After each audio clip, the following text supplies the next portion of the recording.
Tony Tukumbo Fernandez show is all about promoting the true life and success stories of African and Caribbean achievers around the world. If there's a product or initiative you wish to share, feel free to give us a call. The number is 0788 280 9005.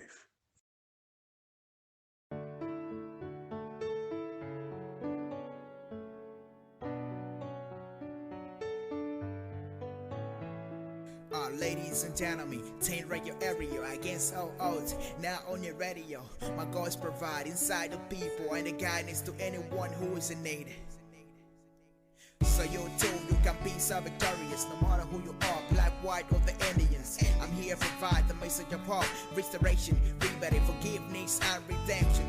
You know that I got a vision, deep to the top to reach a broken-hearted robbery. All the broken hearts inside, full of poverty, to take a message of hope. All corners of the world, especially in the places where your people are oppressed. I raise awareness about the lasting of violence against men and women all over the world. To love unlovable, reach and unreachable, to reach the voice of all marginalized people. No bias among us, so we can be equal. Let's seek good life, conquering the evil against all odds.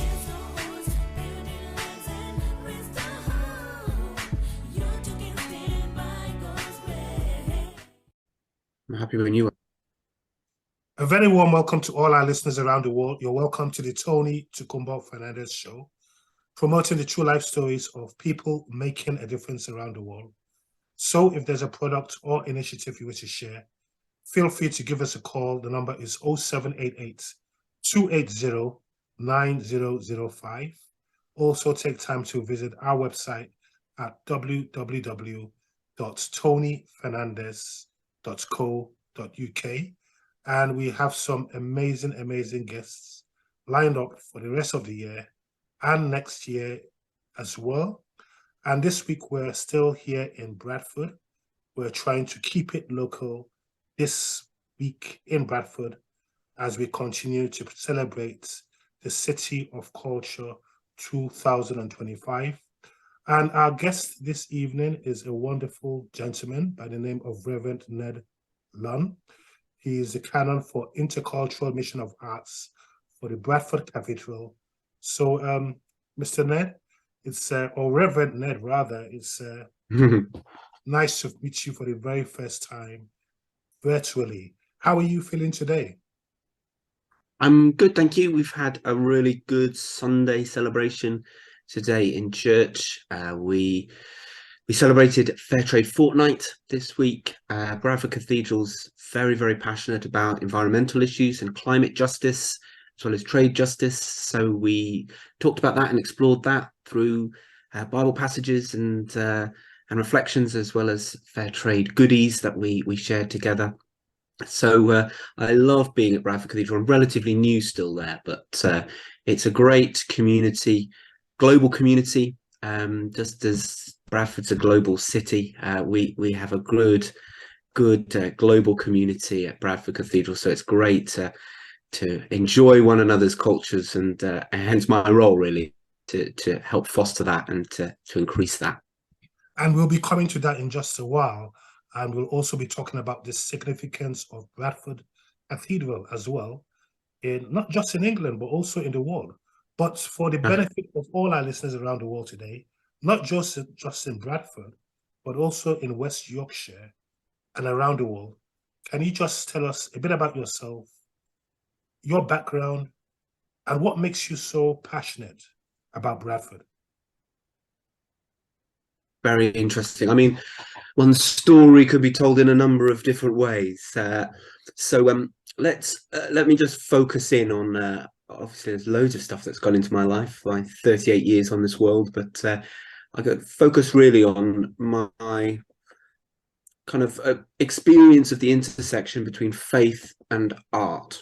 So I grew up in a Roman Catholic family, very devout Roman Catholic family. We were very active in the church, and at the same time was very active in the semi-professional amateur dramatics scene. Both my parents were very involved in that in different ways. So on any weekend in my childhood, I was either at church or in a rehearsal room, and that was how I existed, really. That was my two hobbies, as it were. When it came to teenage life, I suddenly started asking questions, as all teenagers do, about faith and, you know, what's been inherited.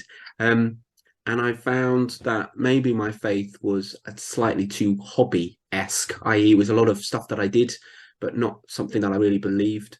So through lots of different reasons and lots of different twists and turns, found myself as an atheist.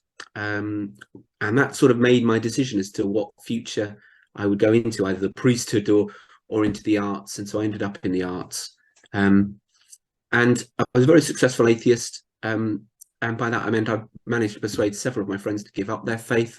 I'm regretting that now in my current work, but found myself in the arts, lots of venue management. I got involved. I ran a theatre company and produced work in my early teens, but I also did lots of venue stuff, worked with venues in front of management, education teams, a bit of programming, a bit of operations, advice and strategy and vision setting.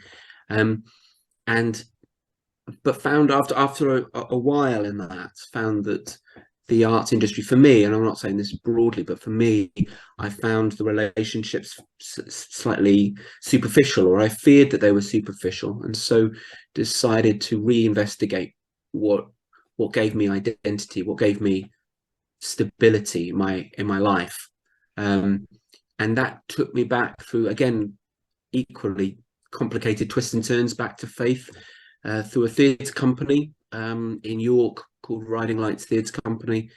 They opened my eyes to a way of faith being real for me, and that took me ordained ministry in the Church of England.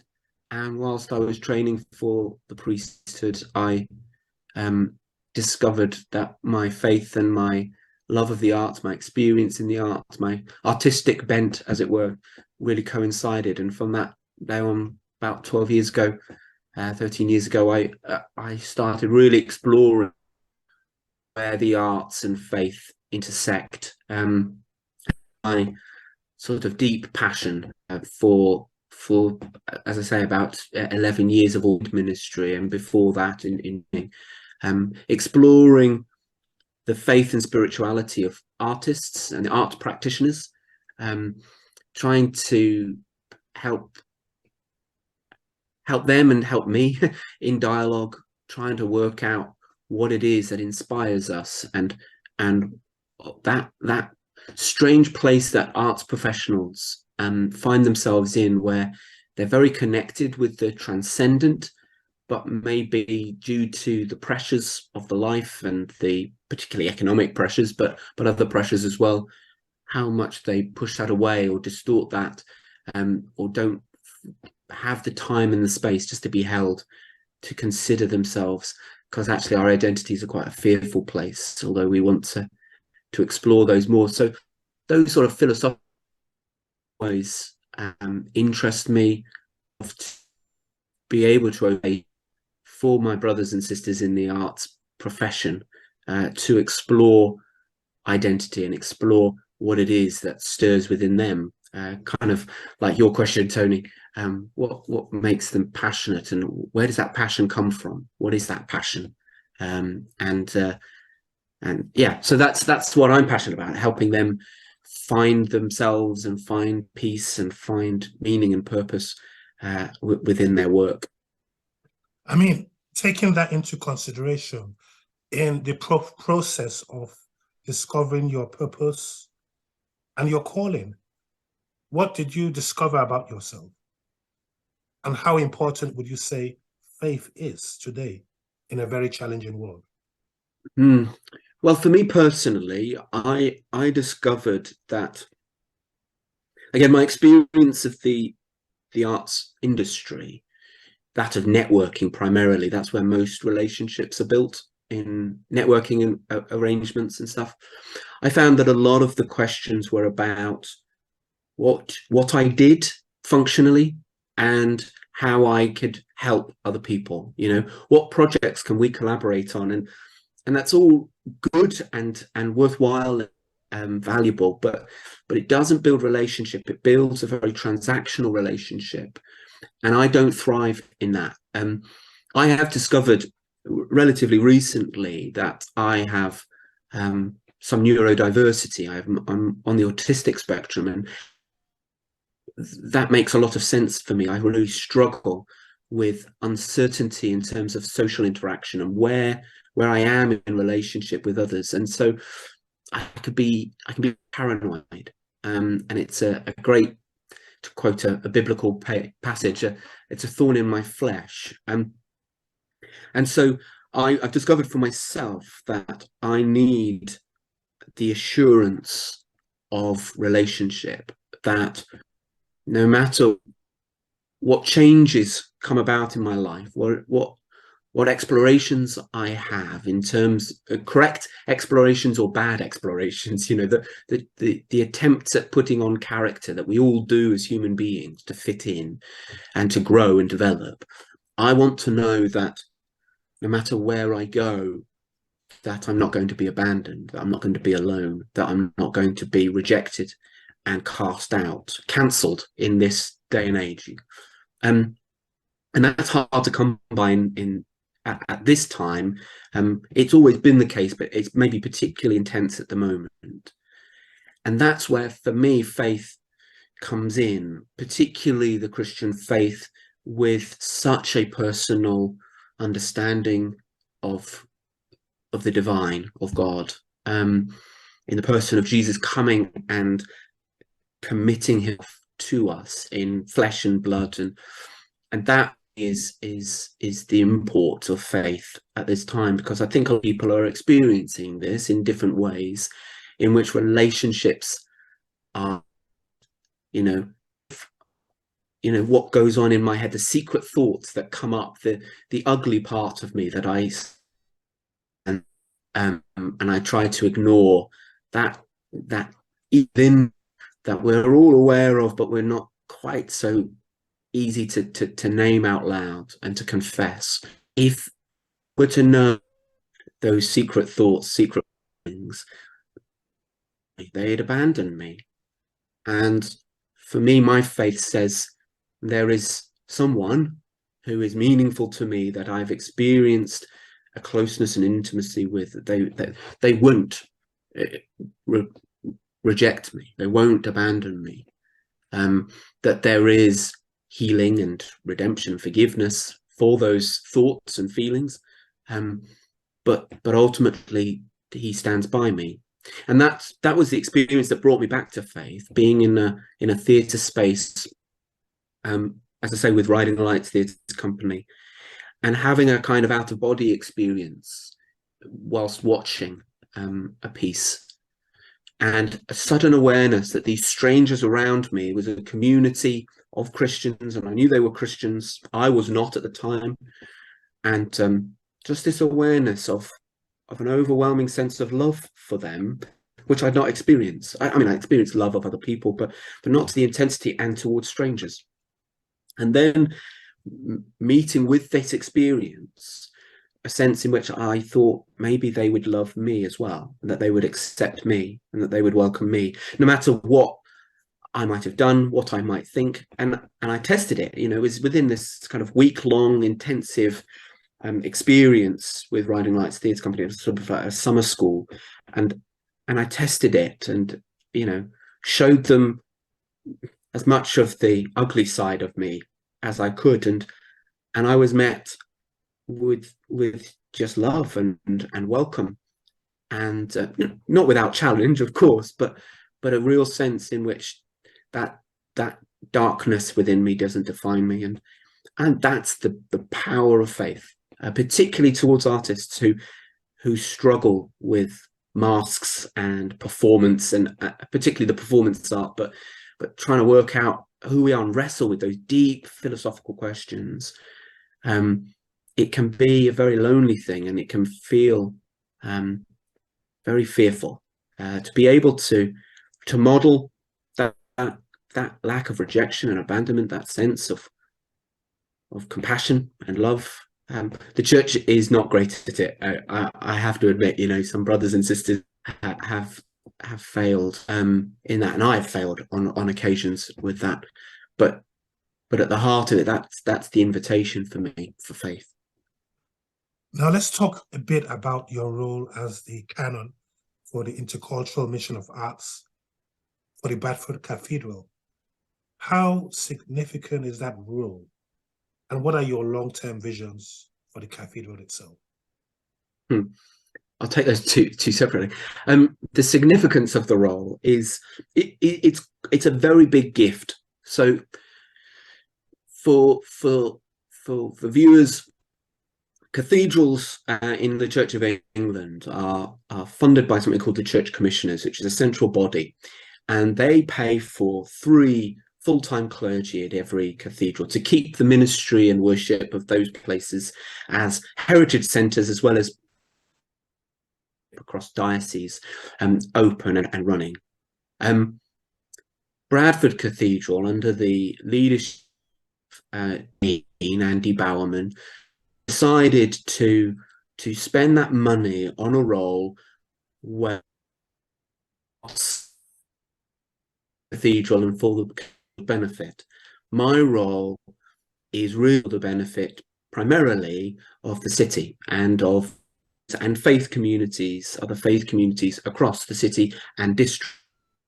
So it's a very significant gift, a generous gift of the cathedral and the Church Commissioners of the Church of England towards Bradford in the city of culture.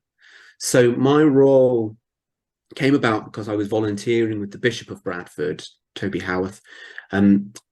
He had asked me to, with my experience, my particular intersection between faith and art, to help faith communities engage meaningfully and effectively within the City of Culture programme, whatever it ends up being. So lead consultations and being realistic with these communities who were meaning, but their first thing was to put on performances or exhibitions, and I'm trying to get them to be a bit more creative in how they engage.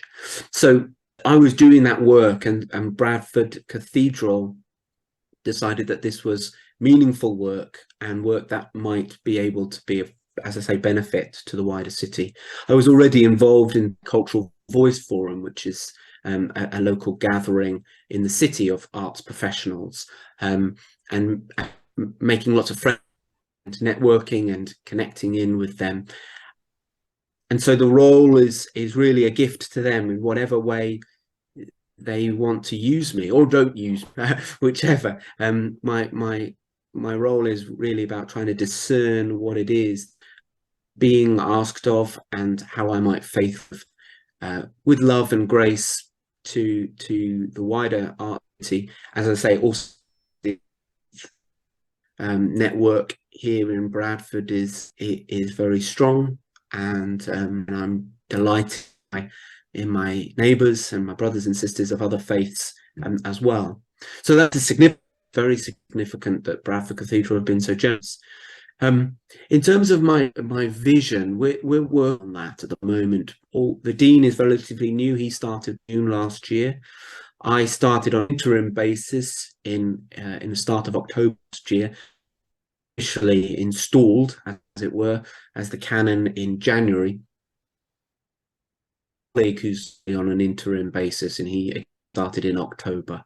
So we're all relatively new clergy, ordained members in Cathedral, and the staff as well. There's been a big turnover of staff because of the pandemic and lots of other reasons, and so we're trying to listen and discern in God and with one another as to what God is calling Bradford Cathedral to be to this next season, particularly towards 25. And as I want to always stress, beyond. It's not just about arriving at 2025, it's about legacy stuff as well.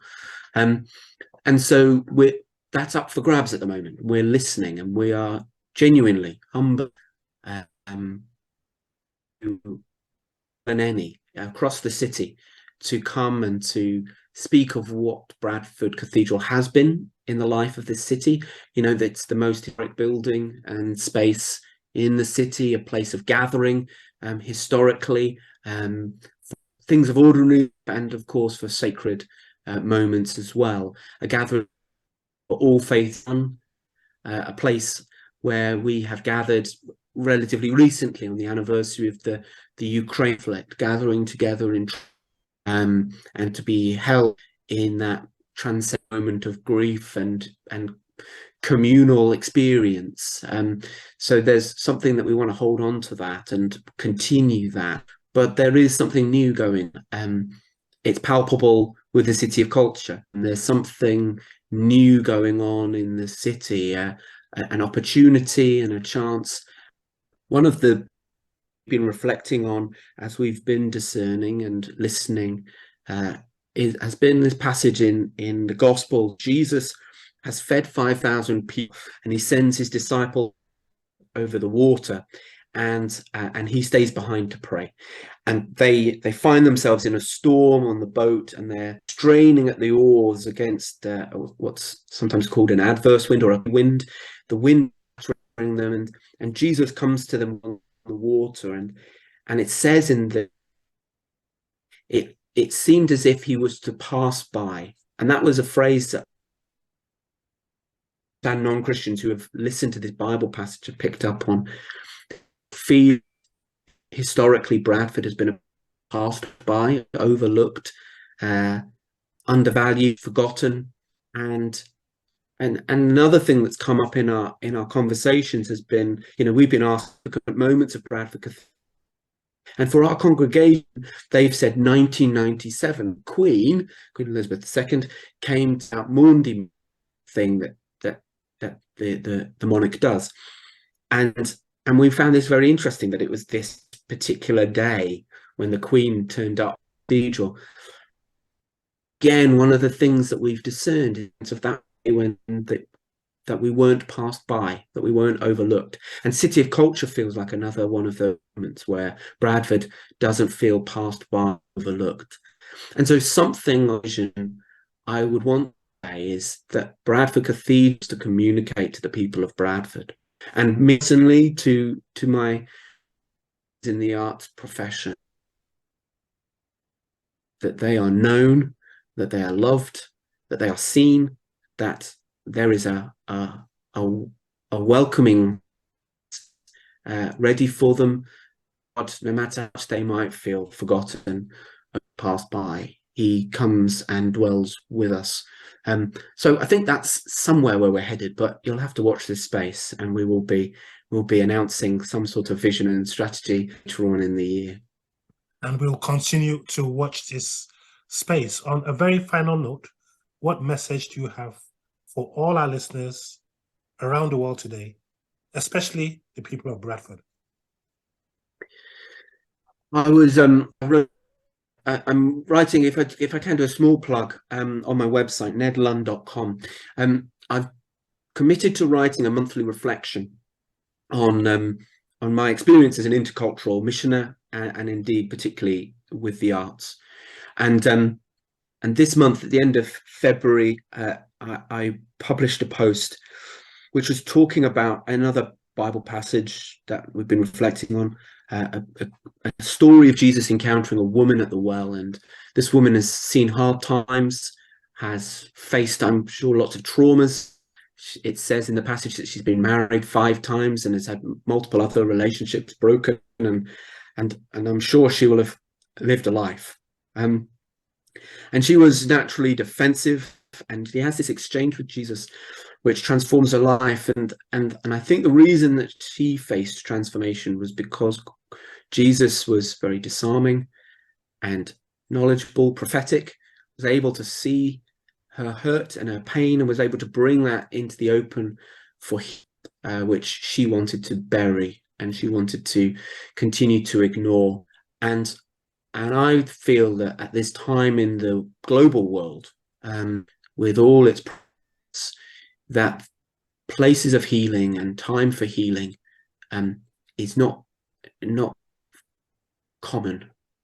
And I would want to encourage all of the viewers and listeners to find healing, to acknowledge the wounds that we carry, the trauma, and the way in which that pain and heartache makes us respond to people and call pain very contagious. Anxiety is contagious, and we need to watch that. We need to name it, and we need to come and find healing, whatever form that might take.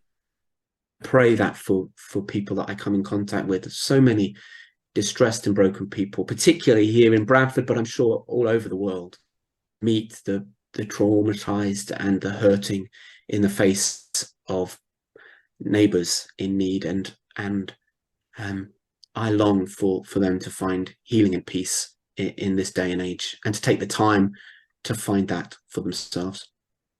Taking that into consideration, how important is it to embrace clarity and replace it from the self-denial we have inside us sometimes? Yeah, the truth will set you free, and free indeed. And often that's about factual truth, but I think also it's about a genuine understanding of who we are, not just the good things to be hated, and not just the bad things, but all of it in a mixture of who we were, broken, dusty human beings. And we're in a season of Lent at the moment where, as Christians, we reflect on that, on our createdness, that we're not meant to be perfect. We're not meant to be infallible. We're not meant to be, can know who we are and strong in our identity. It's okay to be unsure. It's okay to not know who we are. I don't know who I am, and you ask me today and I'll change my mind to know that there's a sense of that. And absolutely right, it's important to be clear on that reality that we're all discovering, and so we give ourselves a break to not have to define ourselves so quickly, but equally not to define other people and to box people in, or to make judgments on people that are definitive.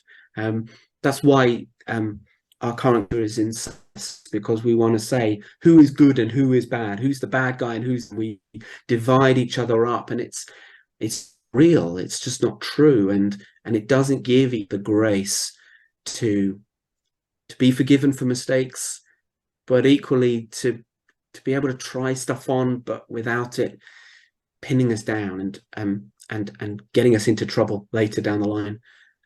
So I welcome people for who they say they are at this day, knowing that, you know, it could change, and but in time they are just like mated people waiting to be touched by the unchangeable who loves them and cares for them and knows all the secrets of our hearts, good and bad, and loves us anyway. Such a pleasure to spend this evening with you, Reverend Lunn. We look forward to some nice partnerships in the future, and wishing you a wonderful Sunday.